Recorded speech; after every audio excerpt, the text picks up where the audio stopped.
this town, we work to tear down walls and build bridges. We welcome you. We welcome you to a town where over 70 languages are spoken in our homes from people across the globe. We are gathered here today to build ever more welcoming and safer communities for all of us, for refugees and immigrants, for our Muslim and undocumented sisters and brothers. We are here today to testify and to take a stand against dangerous, inhumane, immoral, and unconstitutional policies ordered from the White House that attempt to divide and hurt our communities. We demand the rescission of the President's recent executive orders. We are here today to say with love, no, this is not who we are as a town, as a state, as a country. We are a diverse America that values inclusion and compassion. Today we reclaim our human rights. Today we reclaim our country. And finally, we are here today to say to members of our community who are Muslim, who hail from another country, or who are newcomers to America, that West Hartford stands with you, that we all stand with you. You are full members of this community now and always. As a nation born and grown with immigrants, you have become invaluable leaders and members of our society. We honor your talents and values and respect your central place here. Welcome.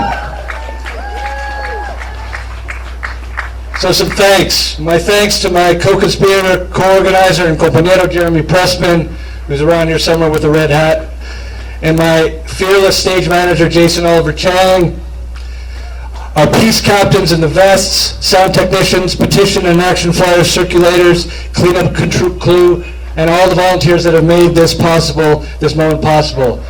I got an email from Jeremy on Saturday about, oh, maybe we should start a rally, and here we are today.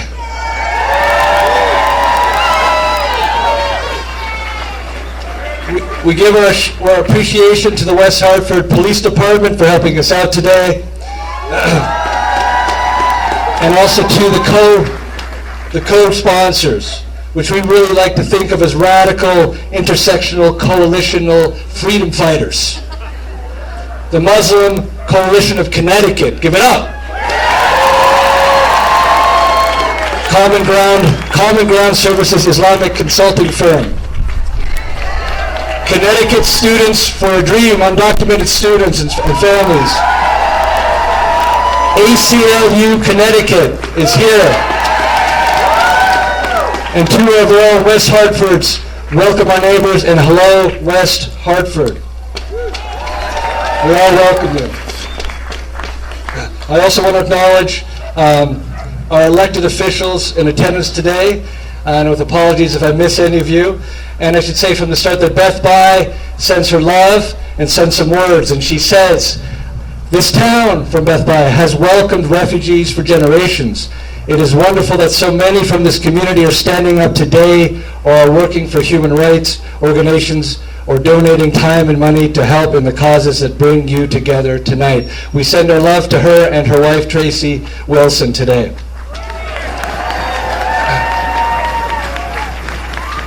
I know our representatives are here. I had a special shout out just now from Derek Clapp. I see Cheryl Greenberg from the Board of Education, Tammy Exum. Of course, we have our esteemed Mayor Cantor about to speak. I see Ben Winograd, Dallas Dodge, Commissioner Sullivan is here, and I'm sure there's some other folks around. Thank you all. Thank you so much for your service to our town. And I also want to give a shout out to all of those who are not here, those who for work and other reasons are there supporting us, and mainly to you all for being here and making your voices heard and transforming your anger and frustration and love into positive, peaceful action. So before we get started with our amazing lineup of speakers, let's do some housekeeping. So this is a peaceful, non-violent action. We do not engage in with any counter protesters. Our job here is to incite love, And to help us do that, We have some amazing peace captains in bright yellow vests mingling among you. Please listen to them, and if you need any help, and they can help connect you and listen to their instructions.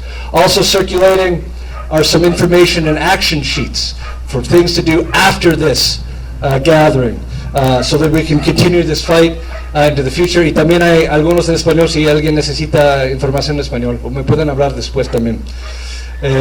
There's a petition circulating asking my colleagues, officials in West Hartford, to protect and support our residents and pass concrete policies, more policies to make our town, this town, a safer sanctuary space.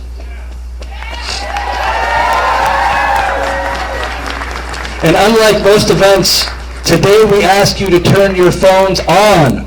Tweet, Instagram, Facebook, Snapchat. I think I'm getting all those, right? There's a global conversation going on right now about the president's offensive and unconstitutional immigration reform agenda. The hashtag, yes, we have a hashtag. Hashtag no ban, no wall. It's all together. No ban, no wall. No ban, no wall. No ban, no wall. Yes. There we go, right there in front. Nice. So we're going to use that to connect us to thousands of communities across the country and across the globe that are showing us that we're standing together with justice with other communities of all. So your phones, take them out, take pictures, and let everybody know.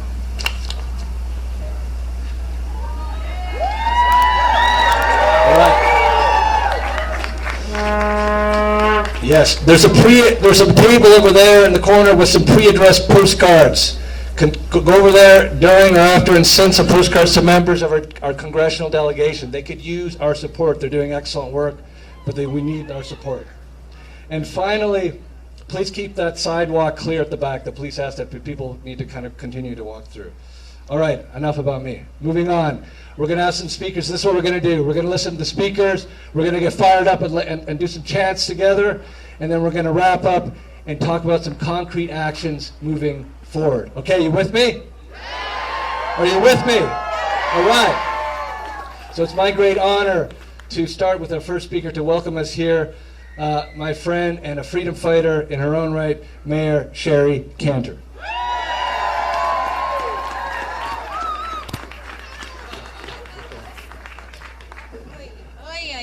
Vertically challenged. No, what about the mic? We're in mic change here. Okay. I guess you can't go far more.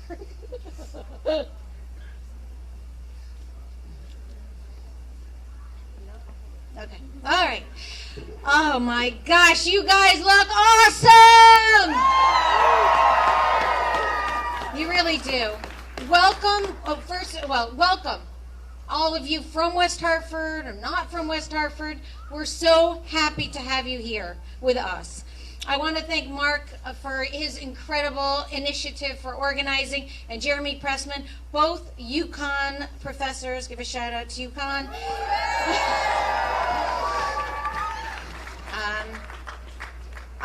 I knew I would feel this way, but I really am walking up the stairs, and I was walking up, watching this crowd assemble. I am energized and inspired by your presence. West Hartford is proud to be a diverse community, as Mark said, 70 languages in our schools. We are committed to being welcoming and inclusive of our whole community. I am feeling, or have felt in the last, I'd say, 9 months, year, really uncomfortable, really ashamed, incredibly exhausted, very angry. But I've also felt inspired, energized, and really hopeful. And I'm sure that you share a lot of these feelings too. I have heard from so many people that how difficult this last year has been for them, but a lot more intensely from Muslim Americans. So many Muslim Americans are worried and afraid. President Obama, actually, this touched me. I was reading an article about a Valentine's card that he had pulled out from an 11-year-old Muslim girl named Sabrina. And she wrote, "I am worried about people hating Muslims. If some Muslims do bad things, that doesn't mean all of them do. Please tell everyone that we are good people and we're just like everyone else, right?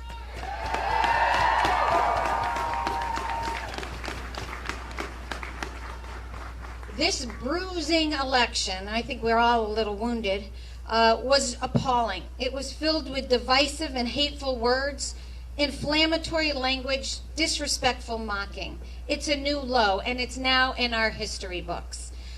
We can't take it back, but we can try to make it better. This is not who our community is. This is not who our state is. This is not who our country is.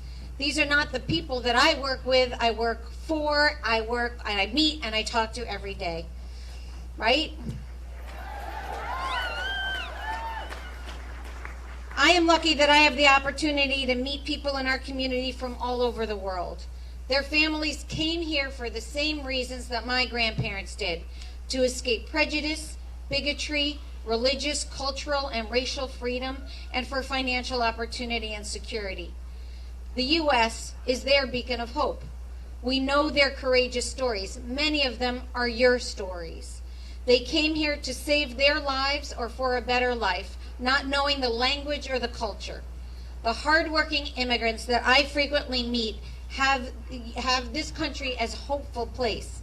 They work hard. They just like new immigrants. My son tutors non-English speaking immigrants in Boston, and he said he is so inspired. They work 2-3 jobs and come to take English classes at night. They work really hard and deserve our utmost support and respect.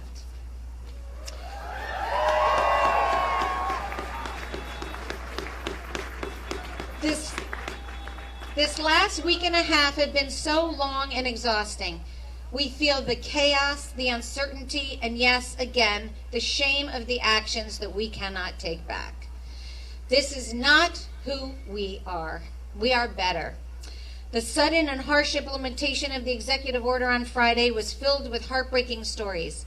Again, chaotic and cruel. I believe there are dire safety consequences from these actions. We all want to be safe. We all want common sense laws that are thoughtful, practical, constitutional, fair, and enforceable.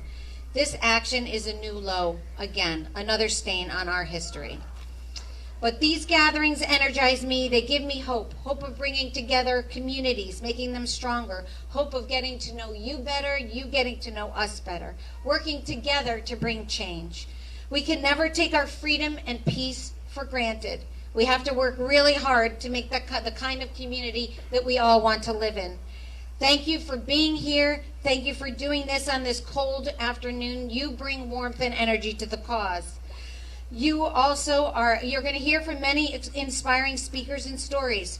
Share them, as Mark said, bring out your phones, write them in editorials, stories, poems, songs. Talk to people about your experience that might not be so readily heard from them. Make them comfortable with who you are. This is the hope that will repair us. Take a deep breath before you criticize someone. Try to bring a light. Think of what you can say and how you say it, because we know words matter. Right? So keep it up, and Mark is going to have some great actions for you. Peace and love to all of you. Thank you.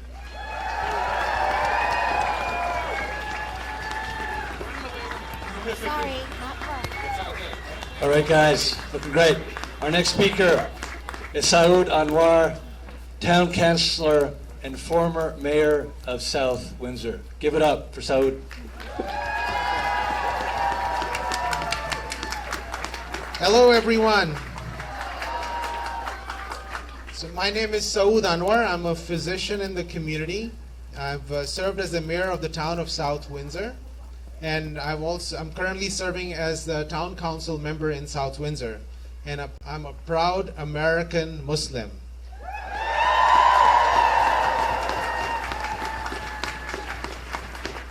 So in the last few days, we have all noticed that, and it may be longer, that President Trump lives in his own reality. And he calls that as his alternate facts. But I wanted to set the record straight today and share with you some real facts. Fact 1. you are 13 times more likely to be hit by lightning than to be killed by a Muslim who's a terrorist in the United States. You are 360 times more likely to die from a dog bite than being killed by a refugee in the United States. And if anybody tries to ban dogs, I am not going to be silent. The number of American citizens that may have been killed by the 7 countries that are on the list of Trump's ban, President Trump's ban, 0.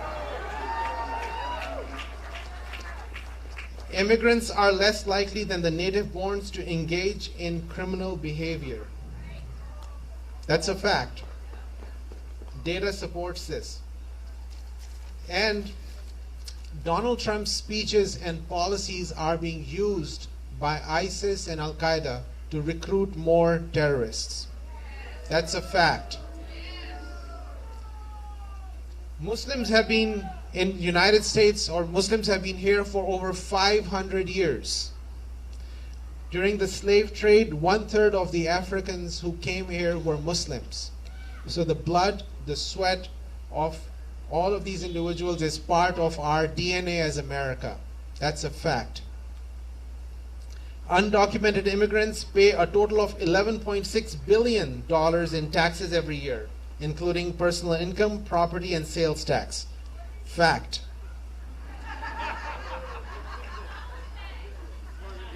According to Wharton School research, immigration increases the economic productivity of America. Fact. And the immigration policy, the wall, the ban are wrong and go against everything America is. Fact.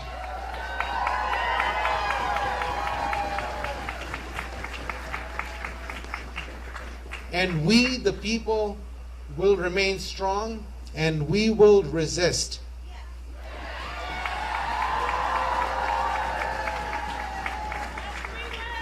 And that, my friends, is a fact. Thank you so much. Thank you for being here. It's such an honor and heartwarming to see so much care amongst the community. Love you all. Thank you.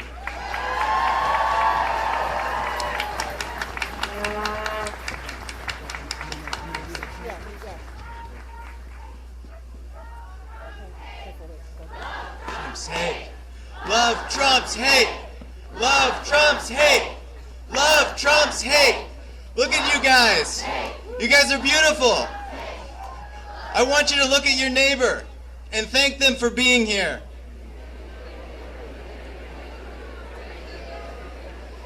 Yeah, this feels good. I want to lead us in a chant real quick, then we're going to keep on with the speakers.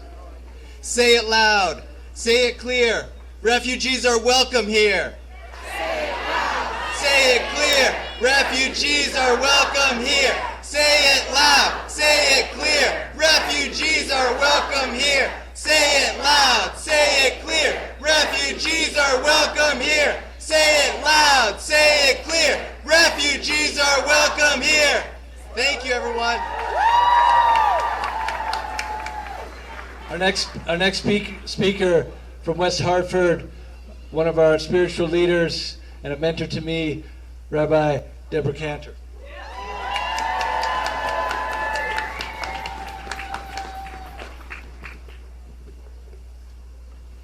Wow, I love this view. Man, oh man. Ve'ahavtem et hager, ki gerim hayitem. You shall love the migrant, for you were migrants. That's a quote from the book of Deuteronomy. In the Hebrew Bible, there's one commandment which is found more than any other, some 26 times. And that commandment is the commandment to protect, to care for, to love the ger. The ger. The Hebrew word ger can be translated in a variety of ways. Stranger, alien, non-citizen, refugee, or migrant. Now, Now why? Why does the Bible insist on commanding over and over, you shall love the ger, you shall protect the ger, you shall take care of the ger? Why? Over and over. Because, my friends, for we human beings, protecting and loving the ger doesn't always come naturally. Yes, we are often suspicious, even afraid, of those who look different, who hold different beliefs, or who hail from different places. From ancient times to our own day, we need to be encouraged and even commanded to reach out, to meet, to protect and care for one another. That is what we call civilization.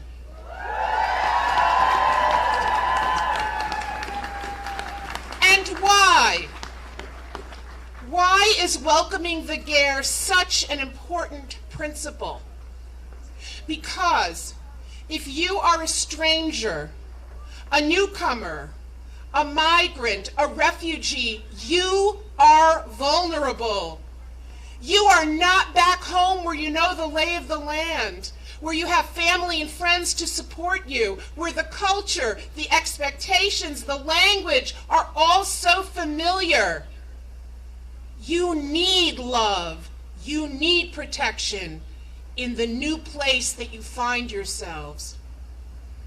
But this is not just a principle which undergirds Judaism and so many other faiths. It is a treasured principle on which our nation is based. We, my friends, we are a nation of immigrants. This has been one of our greatest strengths. If you heard those real facts from my friend Saud Anwar. My grandparents came here from Germany, Ukraine, and Russia. And not one of our family members who stayed behind in Europe survived the Holocaust. We came here or we disappeared. People have come to America from all over the world fleeing persecution, searching for freedom, seeking opportunity and the chance to build better lives for their children. How many people here are immigrants or descended from immigrants?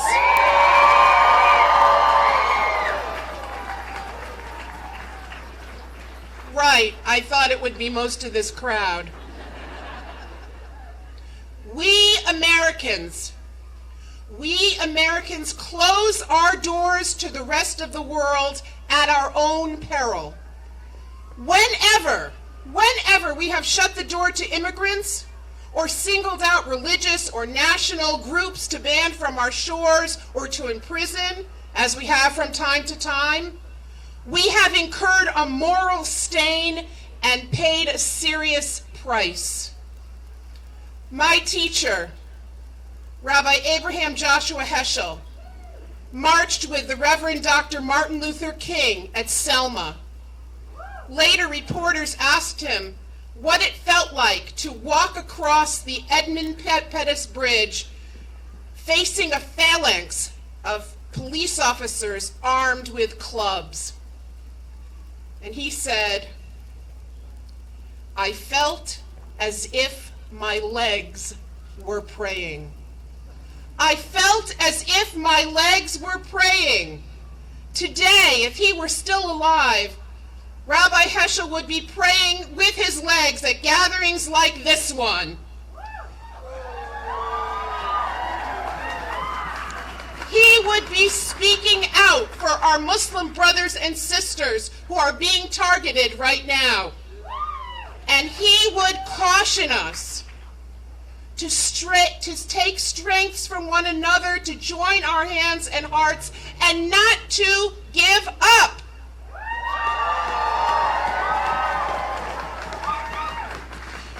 He used to tell his young daughter Susanna,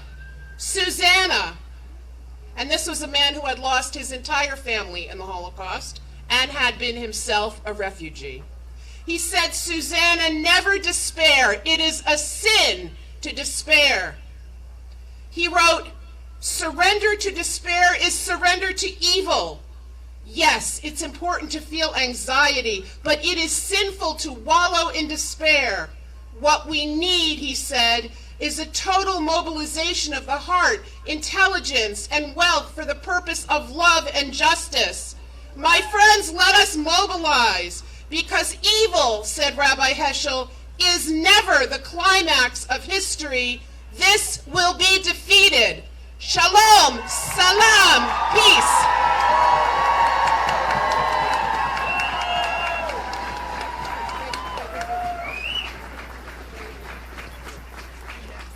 All right, I want to take a picture of all you beautiful people. Can you hold up your signs? How's everyone doing? All right. I want to. This is what democracy looks like. This is what democracy looks like. This is what democracy looks like. This is what democracy looks like. All right. I want to give a shout out to my friend Beth Kerrigan on the town council. I see he's over here. So welcome her as well.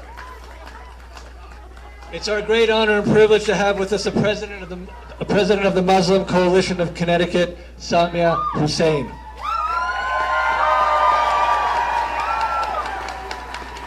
I'm the short one, so I have to just, they have to always adjust this for me. But, Assalamu alaikum, peace and blessings be upon you all. I'm so glad and honored to be here today among you all. I participated in rallies and marches. I was in the march in D.C. Where are my D.C.ers at? Marchers, yeah? Great. We are facing challenging times, but our presence here today, our commitment to democracy, and our dedication to following our hearts for what is right and what we believe, freedom and justice for all, are the things that gives me hope in a brighter future for our country.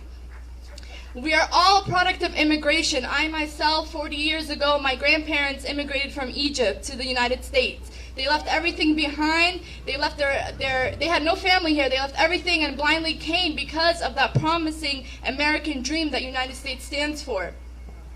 God says in the Quran, "O mankind, indeed we have created you from male and female and made you among nations and tribes so that you may get to know one another. God and his divine powers have made us different, so we can appreciate each other more." What makes our country unique is the amount of diversity that we have. Just look around you. You would not see the same individual. We all come from different backgrounds, different faiths. Seeing beyond, what we must do is see beyond labeling each other and the differences and look at our similarities. The fact that we are all one human race. Immigrants and refugees have helped build this country. We all have helped build this country.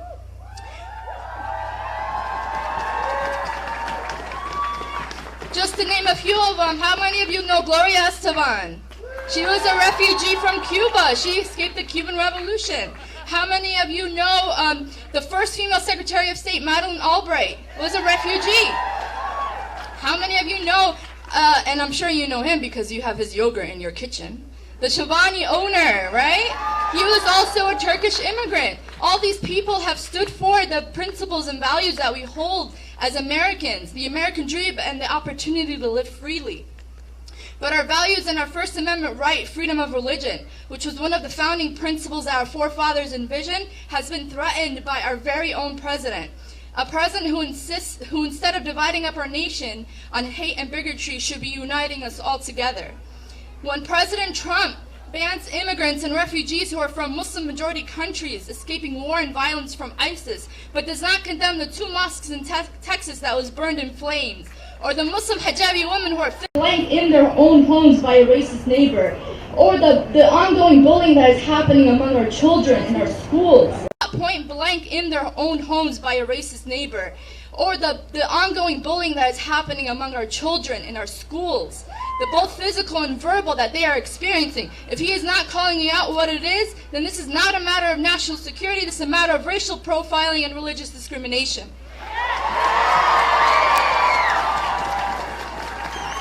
We must not forget our roots and our history. We must not forget the challenges Native Americans face, African Americans face, and they still face till today, are Mexican Americans. We must not forget the young girl who was denied entry as a refugee. who's denied entry, Anne Frank, and who ended up dying and not being able to come here because the United States denied her that status of refugee. We must not let history repeat itself. Let us not forget the Japanese Americans as well. 120,000 of them were in intermittent camps, ordered by an executive order by President Roosevelt, so that, and 62% of them, by the way, were U.S. citizens, just because they look like those who bombed us in Pearl Harbor. We must not let this happen again. We must not let history repeat itself. Together, we will not let history repeat itself. I'd like to share a story with you all today. A family of 5 from Iraq started the legal processing for seeking refugee status in Connecticut 3 years ago. The entire family was extremely vetted because there is a formal process that takes forever. They were extremely vetted with physical health clearances, with detailed processing, interviews, all of that. The father is a journalist who has helped the media with reporting real-time situations. His 2 older sons were allies of the United States Army in Iraq. They were helping translate English so that they could be able to steer away from the threats that ISIS was having in the country, was threatening them with. But today they are being threatened by ISIS because ISIS sees them as traitors for translating and helping the United States Army. After they've received the clearance, their dreams and hopes are shattered, and what is worse is that any day now, with the threats that have been happening, we don't know if they'll be still alive today. We believe that the Muslim ban is unconstitutional, goes against our morals and values as Americans. We are seen as a land of democracy and the land of the free across the world, and we cannot be divided now. We must show the world that we are united to stand up against bullies, even if it means standing up against injustices from our very own government and elected officials. Martin Luther King Jr. once said, "Injustice anywhere is a threat to justice everywhere. Our fight is your fight is our fight." Today we say no to the wall. Today we say no to the Muslim ban. Today we say no to the Muslim registry. Today we say no to hate, no to bigotry, no to fascism. Our threat is not from those running away from ISIS or the threat. Our threat is the lax gun regulations in our country. Our threat is the racists who think it's okay for the 1.8 billion Muslims around the world to actually be, the 1.8 billion Muslims around the world with the acts of less than 1%. Our threat is let's rise to the challenge, and here's what we could all do about it today. I'll give you guys some pointers of what to do, so pull out your notepad. Ready to have a notepad? Support businesses that are locally owned by an immigrant American in your local town. Support businesses that fight for refugee and immigrant rights, such as Starbucks, who pledge to hire who not only hires refugees but provides translation and transportation to hire 10,000 refugees.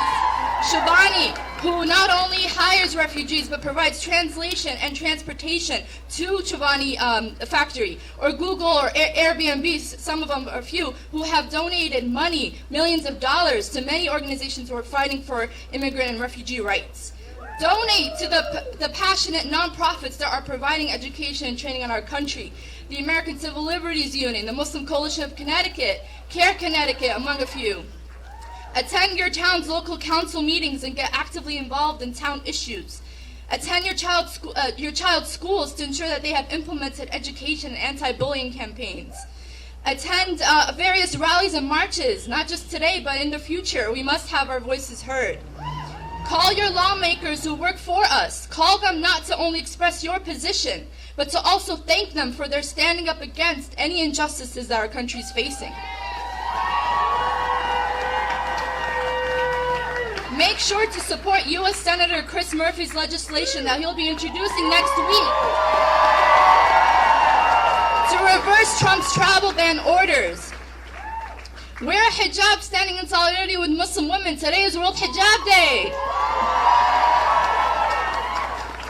If you hear something, say something. Speak against any injustices that's happening near you. Don't stay silent. And I'm just going to end by mentioning briefly, I've attended an interfaith event, a Call Thy Neighbor, in Hartford last Sunday. And I would like to leave you today with something that really resonated with me that night. And it was put together, compiled by Pastor Campbell from First Church in West Hartford, so I'm not getting any credit for this.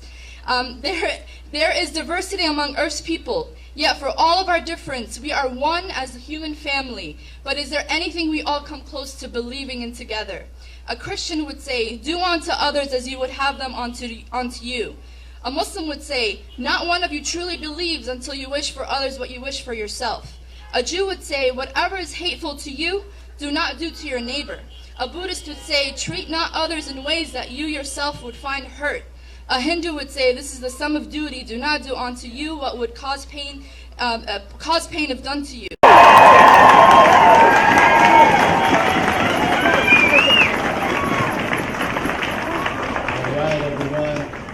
I have another chant for us. I can feel the energy here. This is terrific. Okay, I'll say it once, then we'll all do it together, all right? Refugees are under attack. What do? Stand up, fight back. Refugees are under attack. What do? Stand up, fight back. Refugees are under attack. What do? Stand up, fight back. Refugees are under attack. What do? Stand up, fight back. All right, you guys, good job. Give a thanks to an amazing superhero sign language interpreter right here.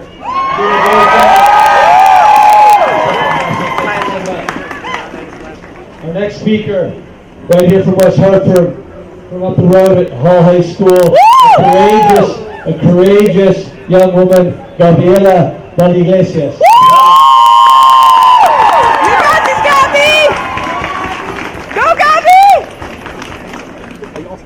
Good evening, everyone. My name is Gabriela Iglesias. I'm a student at Hall High School and a leader with Connecticut Students for a Dream.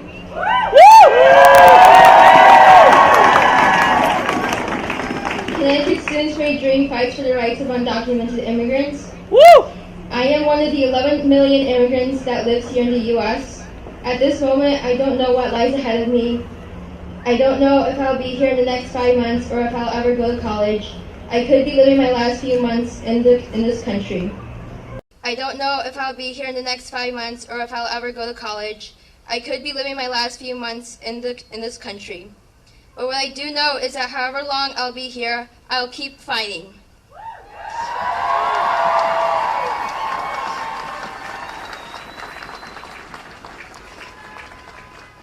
In just 12 days, the Trump administration has brought nothing but hate and torment upon marginalized communities, banning refugees and immigrants from 7 countries, scheduling to build a wall, increasing the number of immigration officers. This is just a classic visual representation of white supremacy and systematic oppression. This hateful rhetoric that Trump has created has brought out the worst in people. It has divided up the nation based on our differences in race, religion, and sexual orientation. But these differences are what make this nation great. This country was and still is built on diversity. America is diverse. Unfortunately for some people, these differences have colored the way they see people. They see us, brown and blacks, as being of lesser value than they, that we are inferior to them. But no matter what they say, we are the majority. We are the ones that make this nation great.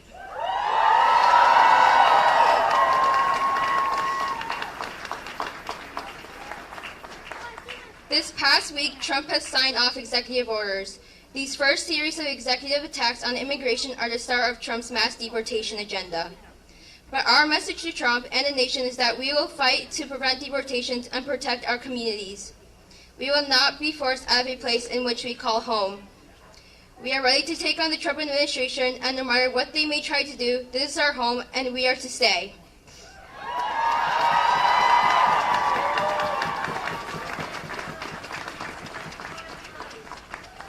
I would like to remind you all of something. As many times as you say that this country is the land of free, it is not. This country was never free. It has never guaranteed freedom. It was built on stolen land. It was built upon slavery. It was built upon inequality. The system created since the beginning of American civilization has never worked for us black and brown folks, only for white folks. As many accomplishments that have been achieved in the past, Equality and freedom is still an illusion, a great illusion that will take time to make it into a reality.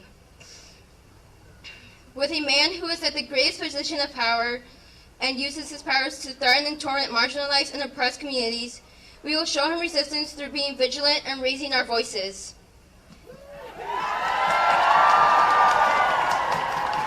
Thank you.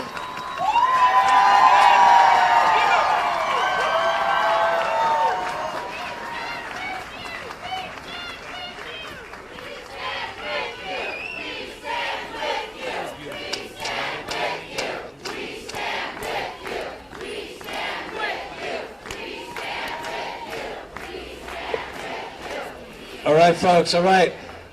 Quick housekeeping. Ben's parents, we have Ben up here on stage, and he's looking for you. Ben's parents.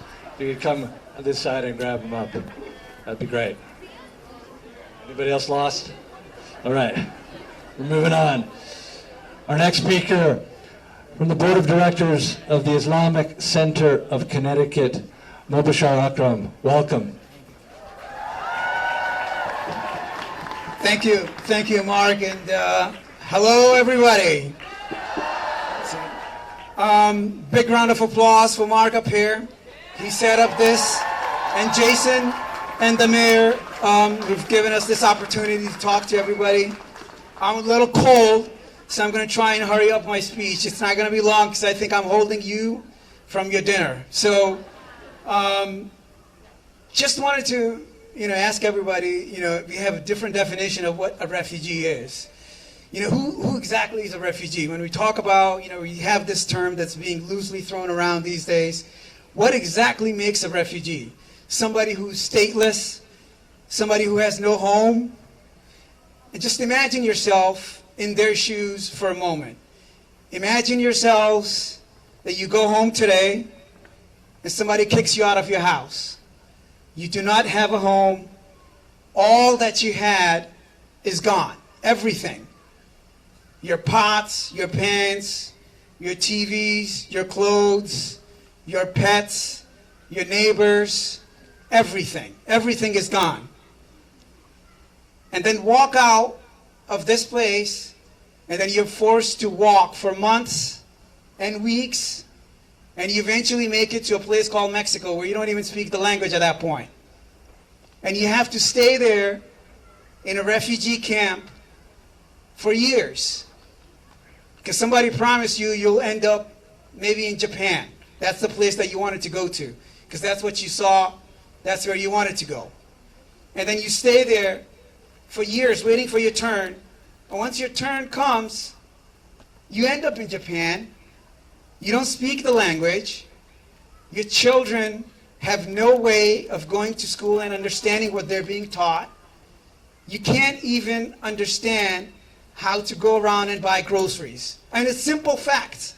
And I'm speaking from this because I have personally witnessed this. I work as part of the Islamic Center in Windsor with the refugees that are being relocated. These people, when they come to the United States, when they're put in apartments, they have no idea on even how to operate a washing machine, how to operate a coin-operated dryer. None of that. I mean, this is the fear that we see in their eyes.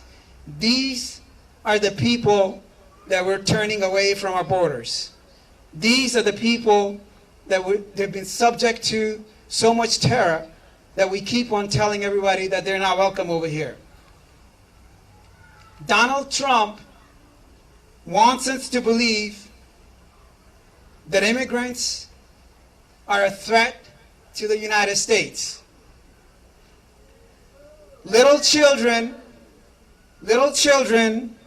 are not a threat to the United States. The destitute are not a threat to the United States.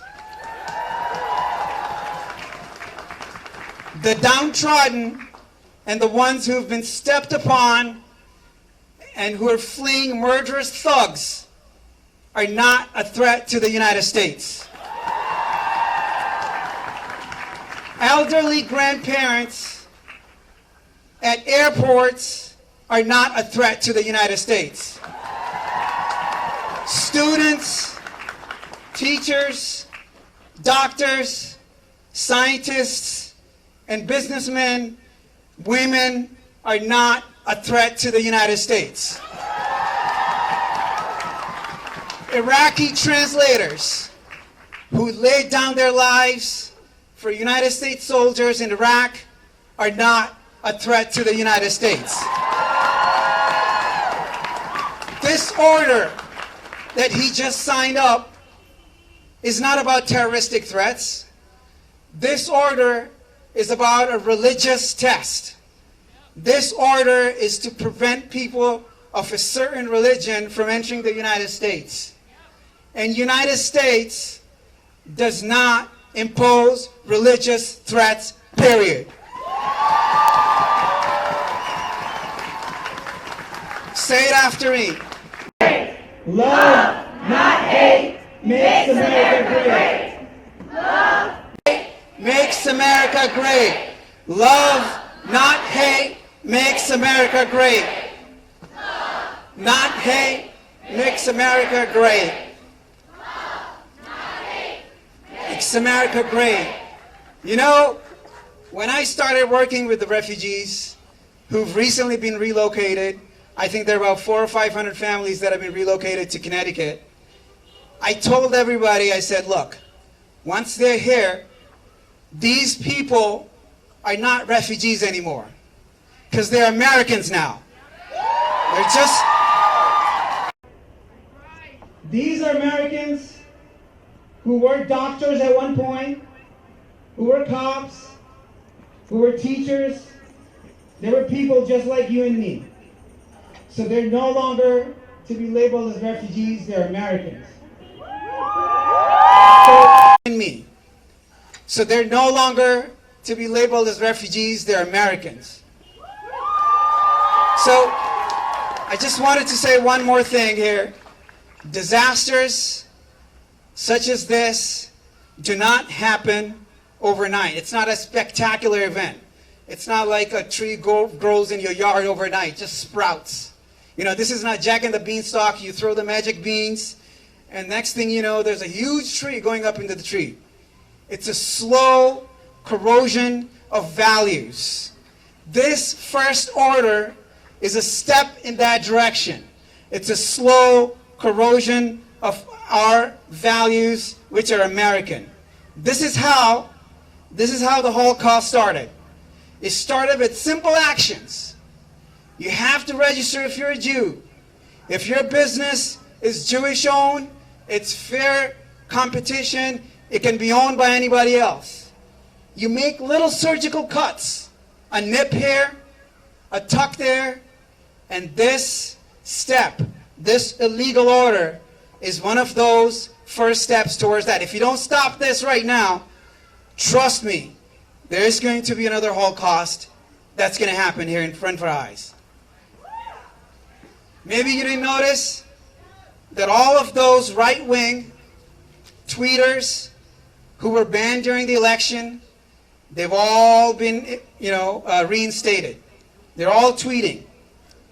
What we want to say to Trump, no Trump, no KKK, no fascist USA. No Trump, no KKK, no fascist USA. Let's all be clear. This order is illegal. It's against the Constitution, and it's against the very foundation of what United States holds near and dear to our hearts. We have lawyers who are working for free of what United States holds near and dear to our hearts. We have lawyers who are working for free, who are filing lawsuits, and already there's an order against this court order that's going to make this thing stop. Immigrants are welcome here. No hate, no fear. Immigrants are welcome here. No fear, immigrants are welcome here. But we can't stop fighting. We can't. But we can't stop human rights. We want Out here.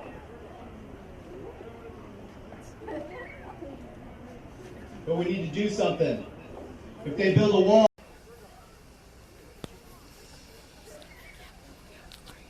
But we need to do something. If they build a wall, we'll tear it down. We'll tear it down. Build a wall, we'll tear it down. Build a wall, We'll tear it down.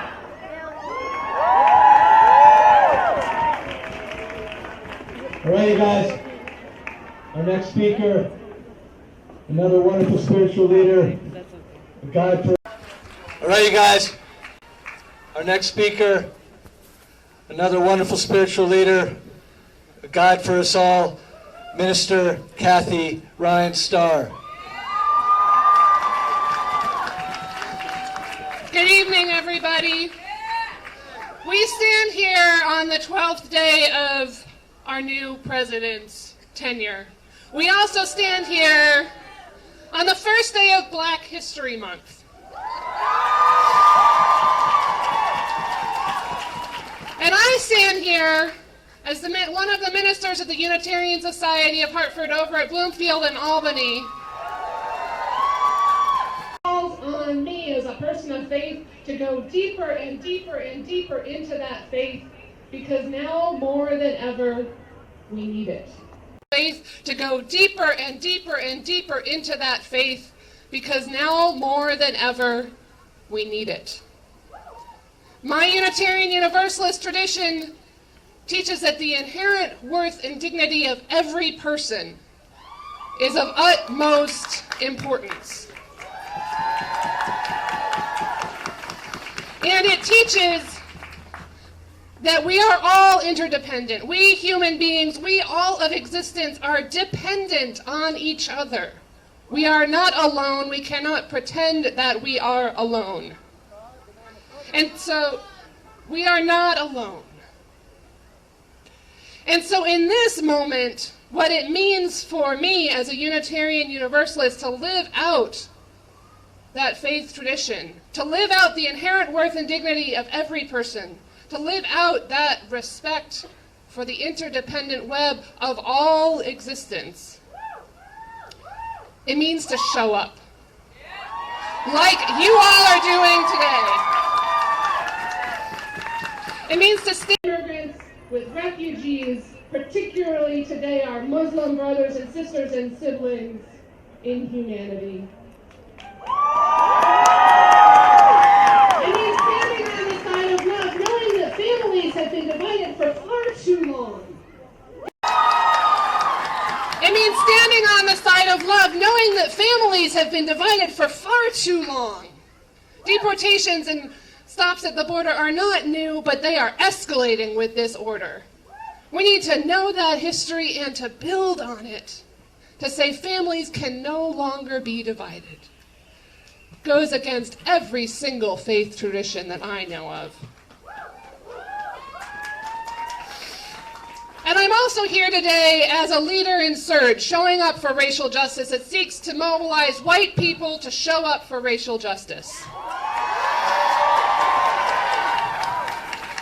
So as a white person, I am a descendant of European immigrants. Not everyone in this country is an immigrant or a descendant of immigrants. We must always remember the Native Americans on whose land we stand and live. And for us as white folks, I see many other white folks in the crowd today. We need to learn our history and draw from it. We need to go back and learn the histories of our immigrant and refugee ancestors, the struggles that they went through, and the ways that they eventually got some white privilege that has helped those of us who live in West Hartford to be here. That is part of our work. So I say also to my white brothers and sisters and siblings here, we need to show up like we're doing today, and we need to listen deeply.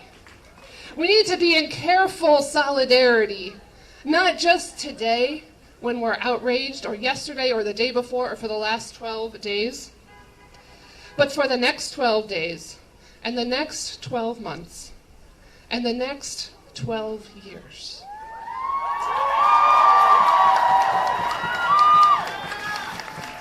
Today, you can go online when you get home and sign the petition to help West Hartford become a sanctuary city, saying, we will not share information with Immigration and Customs Enforcement. We will be a welcoming community. Please take out your smartphone and go find it. It's on Facebook all over the place. It'll be on the event page if it's not already. Sign that petition and show up and support our city council, who wants to do the right thing and needs to know that you are with them then. And then next month, once we've done that, show up for whoever's next. Keep building with the folks who are up here.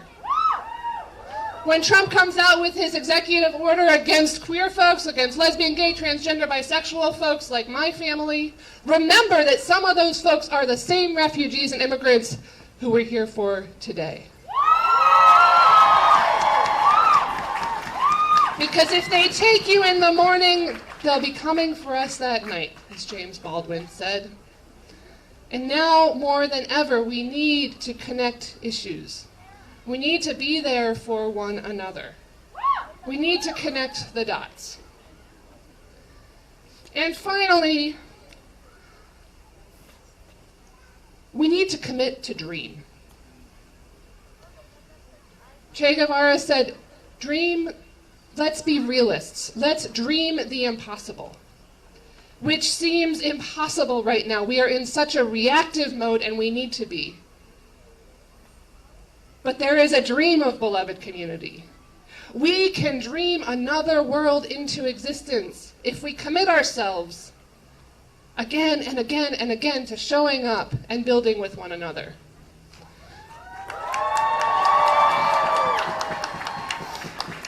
But to stay in that fight, we need each other, and we need our commitments deep, deep, deep. So I ask you, will you connect with someone here? And I'm actually going to ask you to do this right now on one condition, that when I start hollering, you come back. So I want you right now to take 60 seconds and meet somebody you don't know and ask them why they're here. Ready, set, go. Hi, why are you here? You don't know. What's your sign about? Yours is over there. What does yours say?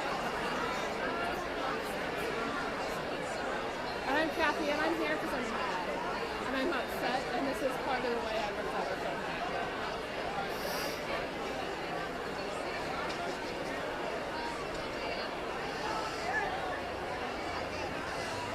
No Trump! No KKK! No fascist USA! No Trump! Thank you. So that wasn't enough time to talk. You have more conversations to do, right? Yeah. Will you keep talking to people and keep deepening relationships? Yeah. Will you fortify your spirit and your commitment to stay in this struggle until every single person is free and respected in the land is due?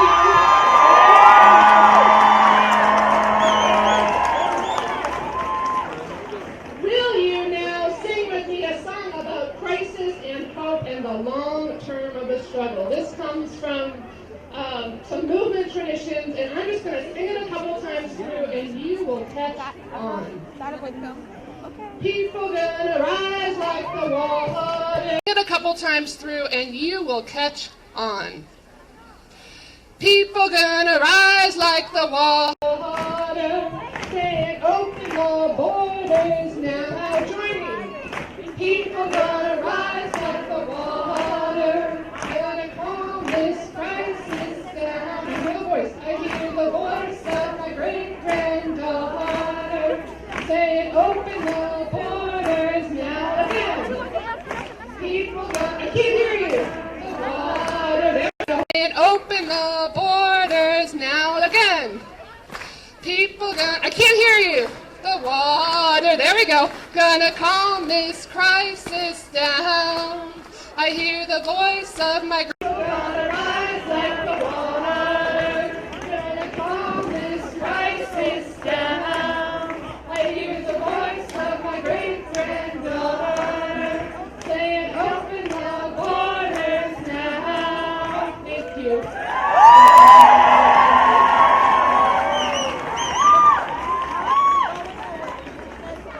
I want to welcome next to West Hartford our friend.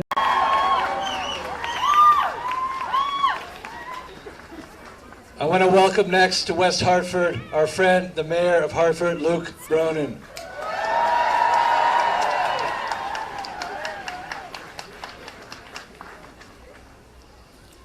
Good evening, everyone.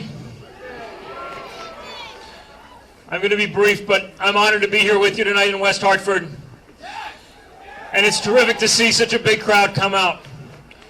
Come out at a time when it's hard to recognize America in some of the words and the actions that are being taken today.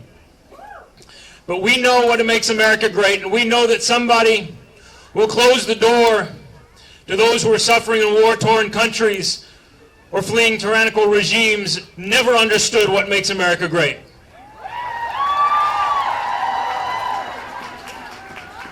And as the mayor of Hartford, I can say that we know what makes Hartford great.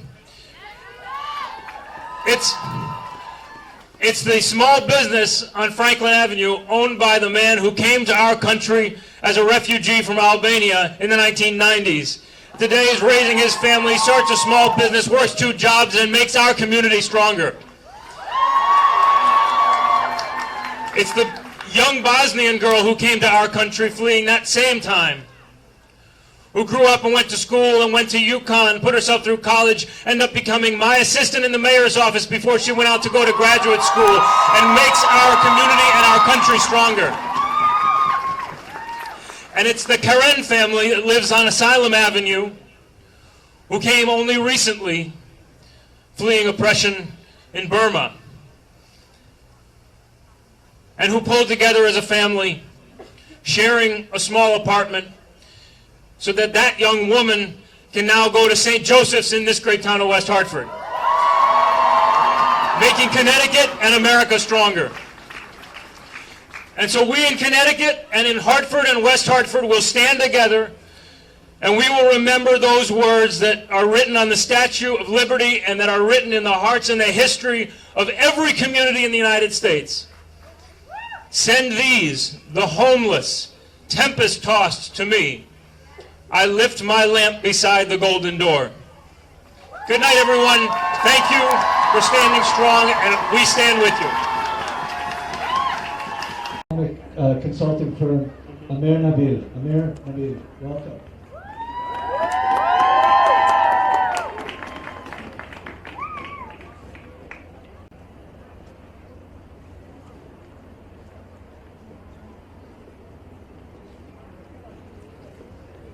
"18 years ago, I came to America with my parents. We knew very limited English at that time. With my parents. We knew very limited English at that time. From a cultural standpoint, we weren't quite acclimated. It was a different culture. Everything was new at that time. We immigrated from Bangladesh. I'm sorry about that. We immigrated from Bangladesh, and let's just say a part of Bangladesh which at that time was economically quite disadvantaged. And we as a family were quite eager, quite desperate in fact, to leave that life, come to America, rebuild a new one. And I'll tell you, America welcomed us with open arms. It did. I remember going to East Hartford Public Library with my parents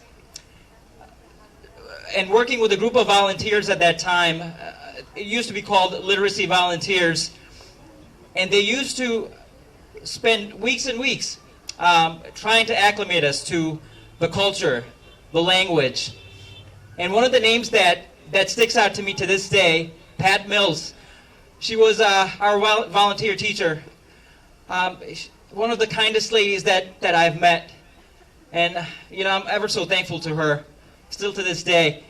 She passed away 5 years ago from congestive heart failure. But 18 years later, I stand in front of you, thankful. I'm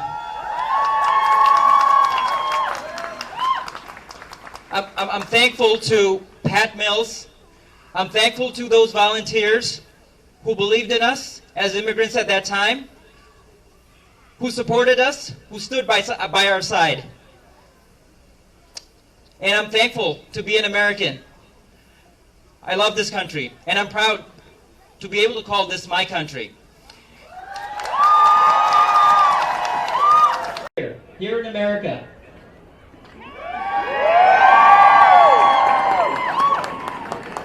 whose religion has been misrepresented by a group of criminals, terrorists, and politicians.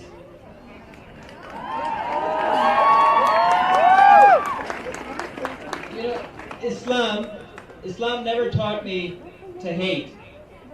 No. Islam never taught me to hate.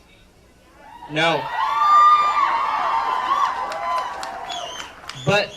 But it did teach me to be mindful, to be caring, to be compassionate to all of God's creations, to all of humanity, regardless of skin color, religion, beliefs, gender orientation, any other differences that are out there. And I'll tell you, the compassion that Pat Mills and those volunteers showed us 18 years ago, I do think it played a big role to where I'm at today. I proudly serve my community at this time as a psychiatric mental health nurse practitioner.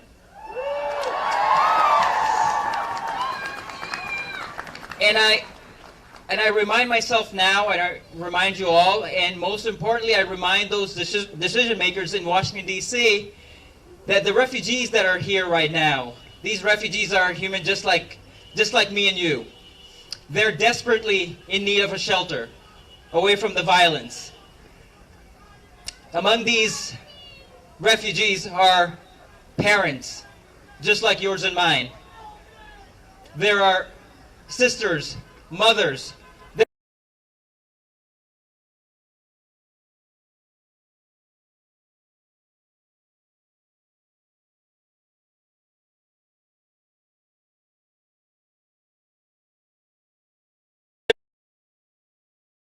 Hop on that inflatable rubber boat that we have seen on TV, trying to cross the Mediterranean Ocean, knowing that most of them might not even make it through. And we heard about a lot of them not surviving. But the ones who did survive made it to Europe, made it to America, and they're now at our doorsteps. And they're desperately looking for help. So I say, let's not turn them away. That 18 years ago, what would have happened if I would have been turned away with my parents in JFK at that time? I don't know where I would be. I really don't know. Life is difficult. Life is difficult for all of us. Some of us have it more difficult than others. Life is difficult. Life is difficult for all of us. Some of us have it more difficult than others.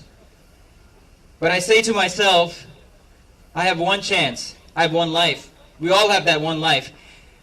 Let's maximize it. Let's maximize compassion to the fullest. Let's not get engulfed by the fear that is being spread by our politicians. Let's remind our politicians, the decision makers in Washington, to be just. Let's remind ourselves to be just, to give others every right that we claim for ourselves. And finally, I want to say that let's come together and let our politicians know that we as a nation are and will continue to support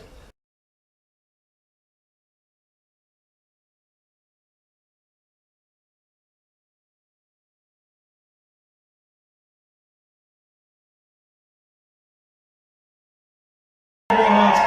God bless you all. You guys have been great.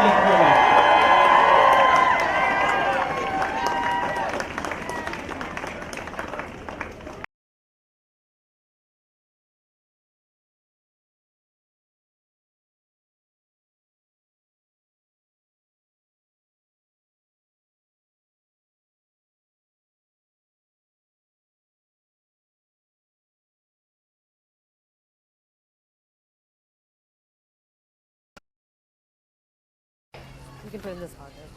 This is what democracy looks like. Let me see your signs. Yeah, everybody.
International Center, Maya Khan.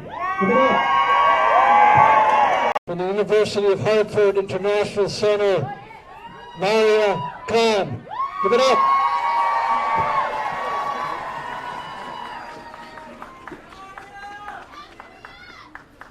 I stand humbled before all of you, grateful at this chance to have my voice heard, representing all the other immigrants and international community over here, and appreciative of all the love and support that this community has shown me and many others in my position.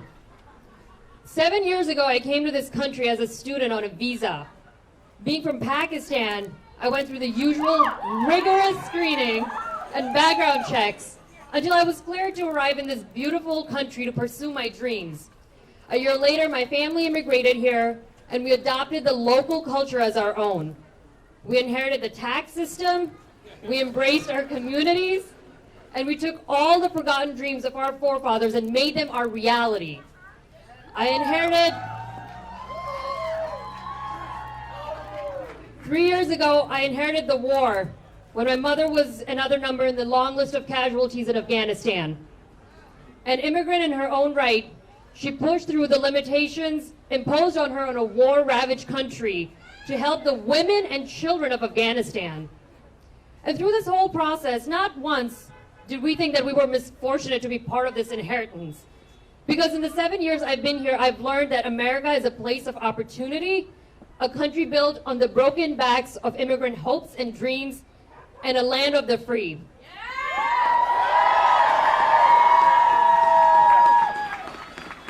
In the past few months, the country that has welcomed me with open arms has changed its tone. And none of this is due to the community that I am part of. It is all part of a hateful rhetoric pushed by a demagogue who has manipulated the average citizen into being fearful. Fearful of people who don't look like them, people who don't bow to the same God, fearful of people who dare speak another language. Suddenly, a country that has celebrated its vibrant diversity and culture has turned on the very principles it was founded on, disregarding its values, dividing its people. Many of us are immigrants in one way or another. So to turn people against each other through sheer terror is not unconstitutional, it's immoral.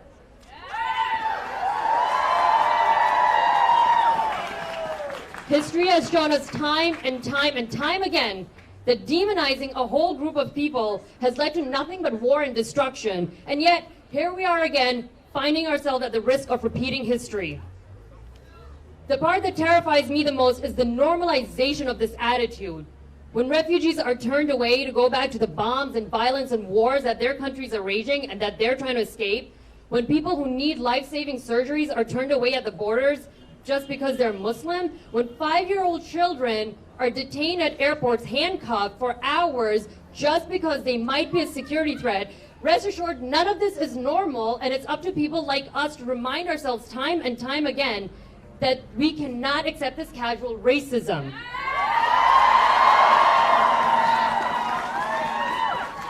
So, I reject the notion of generic labeling as a Muslim, an immigrant, or a woman. I refuse to accept the idea that everything I've worked so hard for will be put under a blanket ban just because I look different and I practice a different religion. I refuse to be another number in another pawn in a dangerous game that this administration has started. I ask you all to look around you, next to you, your neighbors, your coworkers, and your friends. The ones who pay taxes, do their due diligence, and being active, good members of society.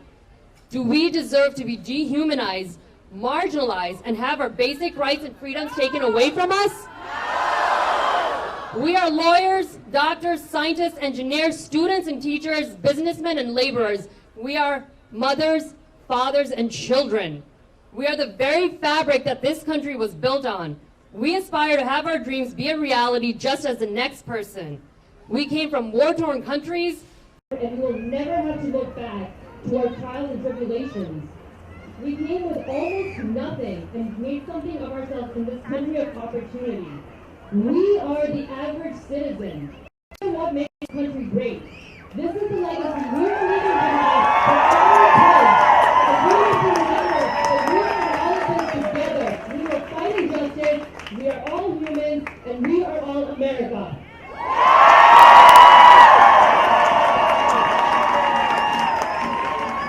And we are all America.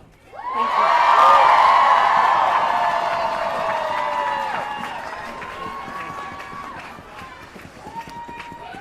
All right, guys. You can hear me back there. Main Street. Over there. People over here. All right, let's get those signs up. Signs up. Sign up. All right. Thank you so much for coming today, for hanging in there in the cold. To all immigrant refugee sisters and brothers, we stand with you and we are here to support you. Fight against the squeezing and the building of ever more welcoming communities. All right, guys, so what's next? What's next? This is just the beginning, right? What can we do? What can we all do to stand up for members?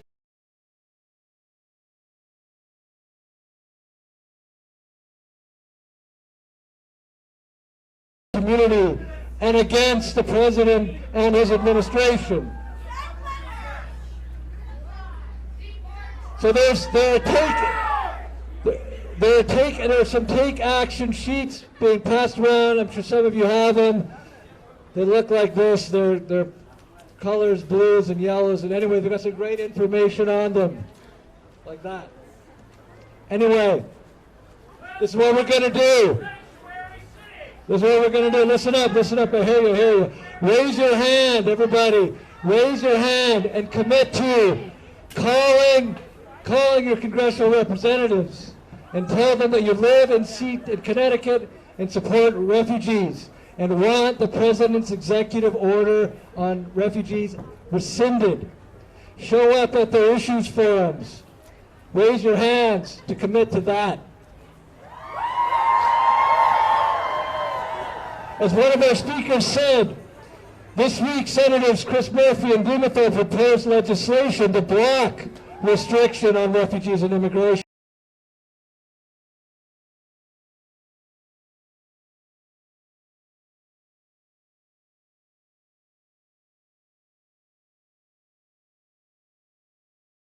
To introduce the Statue of Liberty Values or SALV Act, which would overturn the president's executive order. Let's support that as well. Raise your hand again, raise your hand and commit to telling your local officials to create safe and sanctuary spaces for immigrants and refugees in your hometown. This is a local fight, folks. It starts here. That's why we're all here today in West Hartford.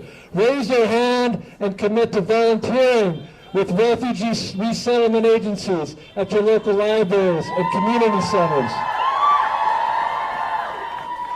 Raise your hand and commit to donating, if you're able, to Connecticut and national refugee and immigrant organizations. They need your help today, now. Raise your hand and commit to hosting a house party to build support, share information, and take action together. So let's make sure you have that information sheet and we stay connected by signing up for future actions. Understand also we'll be continuing this information and other stuff on our Facebook page that we started for this. Jeremy, you here? Did Jeremy here? We're going to wrap up, folks. Hold on. And finally, and most importantly, as Linda Sarsour teaches us, turn to your neighbor, the person next to you, and say simply, We want to wrap up with This Man Is Rolling. We may not sing the whole thing, but let's see if we can sing the chorus and sing some of the verses as well. This land is your land. This land is my land. From California to the New York Islands, from the redwood forest to the Gulf.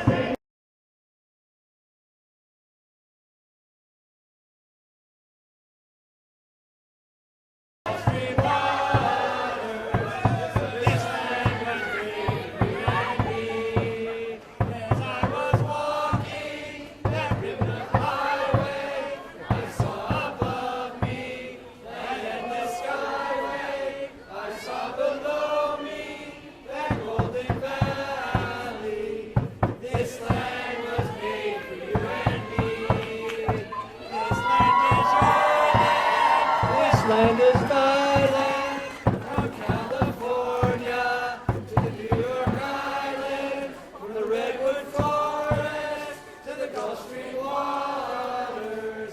This land was made for me. Good night, everyone. Thank you very much. Continue the flag, please. Be sure to clean up, take everything. If you're going to leave your signs, bring them up to the front. Otherwise, please take them home with you. That would be the best bet. And let's keep this space clean. Thank you very much. God bless. Travel safely. Good night. Don't forget standing rock.